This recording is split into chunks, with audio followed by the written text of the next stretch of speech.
ABC Radio Canberra. Wherever you are, stay up to date with ABC Radio Canberra. When you're at home, you can catch us on AM and digital radio, as well as Channel 25 on your TV. If you're out and about, you can hear all your favourite ABC Radio Canberra programs on the ABC Listen app. And remember, when there's a major emergency or the power goes out, you can always hear us on a battery radio on 666 AM. So wherever you are, stay up to date with ABC Radio Canberra. This morning I've been asking you whether your faith or beliefs, if you have them or have a faith, or in fact if you're atheist, agnostic, whether all that impacts the way you think about territory rights and voluntary assisted dying. That legislation is in the Senate today. And there'll be several days till you know whether it passes or not. But the debate in earnest in the Red House now starts.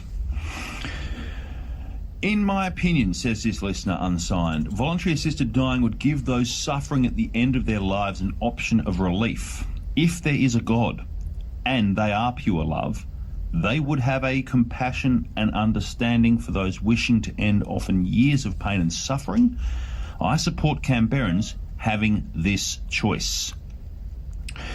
Penny asks, do Buddhists and other religions think people should suffer terrible pain until they die? Voluntary euthanasia is compassionate, believes Penny on 0467 922 666. Religion, this is Graham. Why on earth should someone else's religion have any influence on my ability to access voluntary assisted dying if I should ever need it one day? Keep religion out of politics.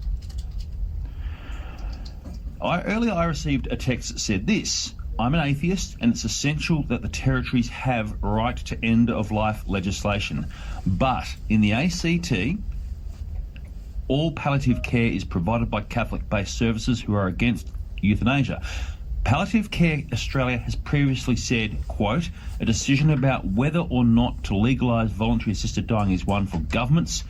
PCA neither advocates for nor argues against the legislation for voluntary assisted dying, end quote. So, how does the organisation approach this issue, especially when we consider it's in the Senate today? Camilla Rowland is CEO of Palliative Care Australia. Camilla Rowland, I appreciate your time today. Thanks for being with us. Good morning, Adam. Thanks for having me on the show. I mean, you might have heard some of the discussion today. What is Palliative Care Australia's perspective on this issue and on the legislation too?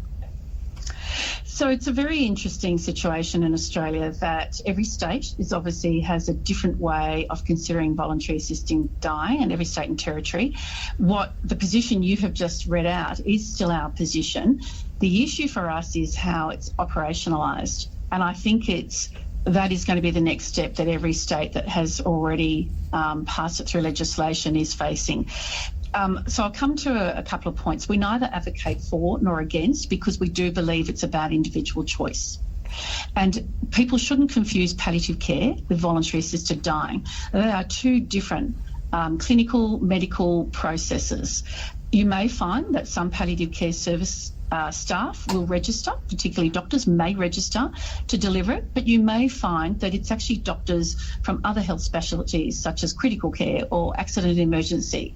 So we don't want the two to get mixed up, because they are two completely separate processes.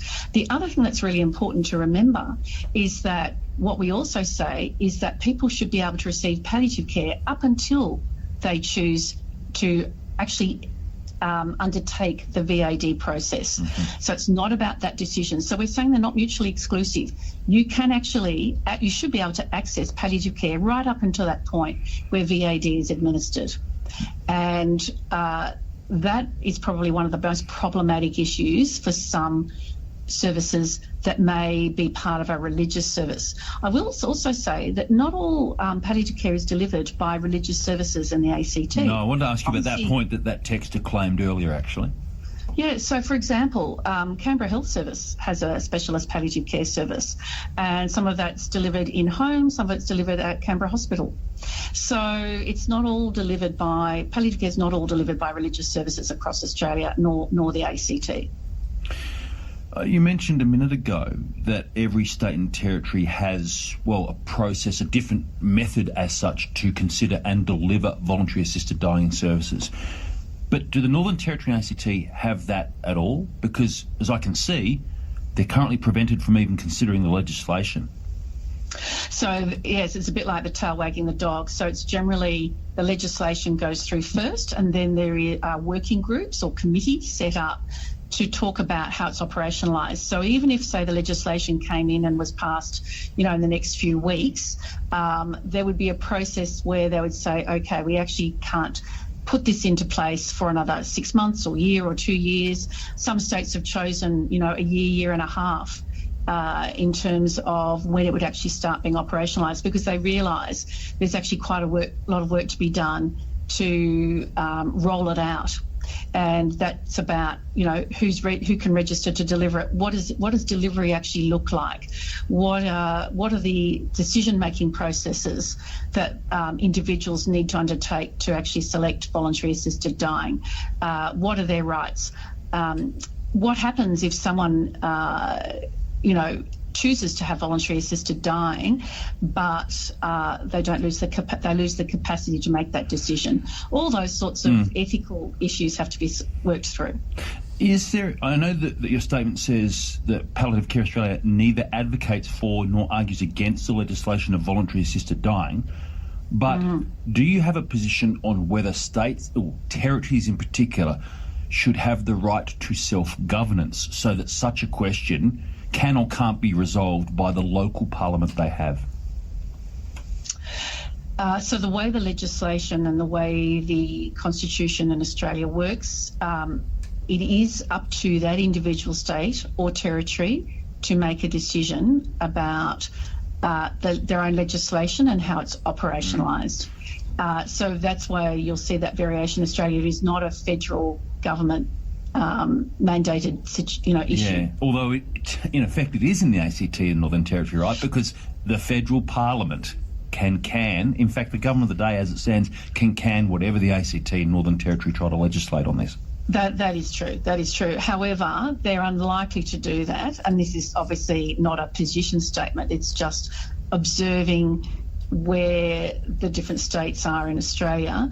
They have not interfered before, and the federal government, and it's unlikely, I think, that they'll interfere in this particular situation. Interesting, Camilla Rowland, and obviously an emotive issue. Jen, with a quick question, and it goes to the direct services Palliative Care Australia might provide. Is palliative care free, depending on your situation? So palliative care is funded by a combination of state and Commonwealth funding, or territory and Commonwealth funding, in every state and territory in Australia, and you should be able to access it for free. However, if people choose to have particular types of care for more hours than would normally be available, they can often access it through their private health insurance, and they may access it through private providers if they wish to. But our position is that people should be able to access quality palliative care when and where they need it. Our concern about people rushing through the operationalising of VAD, or voluntary assisted dying, is that governments need to make sure that people who want to access palliative care can.